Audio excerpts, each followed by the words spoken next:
డబ్బు is nothing but power. Civilize టర్మ్స్లో మీకు డబ్బు అనేది it is a converter of energy. ఇప్పుడు డబ్బు అనేది ఎలా స్టార్ట్ అయి ఉంటుంది, అడవిలో ట్రైబల్స్ ఉంటారు, వాళ్ళు వెళ్ళి వేటకెళ్తారు, వేటకి వెళ్ళి ఒక జంకును ఏదో చంపి దాన్ని తినేసి పడుకుంటారు. అలా అన్ని యానిమల్స్, ప్యాక్ యానిమల్స్ అన్నీ అవి చేస్తాయి, సింహాలు కానీ పులులు కానీ అలాంటివన్నీ. అప్పుడు ఒక్కడికి ఒక ఐడియా వచ్చింది, ఏంటి, నేను చిన్న ప్లాంట్స్ పెట్టి దాంట్లోంచి ఏదో పండిస్తాను అనుకున్నాడు.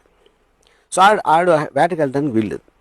ఇంకా వాడికి వచ్చిన ఐడియాని సపోర్ట్ చేయడానికి వేరే వాళ్ళు కూడా వాళ్ళ పనులు మానేసి వీడు ఏదైతే అంటున్నాడో వాడి కోసం వీళ్ళు పని చేయాలి. వాళ్ళు పని చేయడానికి ప్రతిఫలం అనేది వాడు ఇవ్వాలి. అప్పుడు ఎర్లియర్ టైమ్స్లో ఒక బార్టర్ సిస్టంలో నువ్వు ఇది చేస్తే అది ఇస్తాను అనేది స్లోగా ఎవల్యూషన్లో కన్వర్ట్ అయ్యి డబ్బు అనేది ఇన్వెంట్ చేశారు. సో అప్పుడు నేను ఒక ఫలానా మనిషికి 1000 రూపాయలు ఇస్తున్నానంటే 1000 10,000 whatever, వాడి దగ్గర ఉన్న టైం కానీ వాడు నా కోసం చేసిన ఒక ఎఫర్ట్ కానీ దానికి ఒక వెలగడుతున్నాను. So it becomes a converter of energy. So energy అనేది లేనప్పుడు మనం అసలు బతకలేము, కాబట్టి డబ్బు అనేది అవసరం.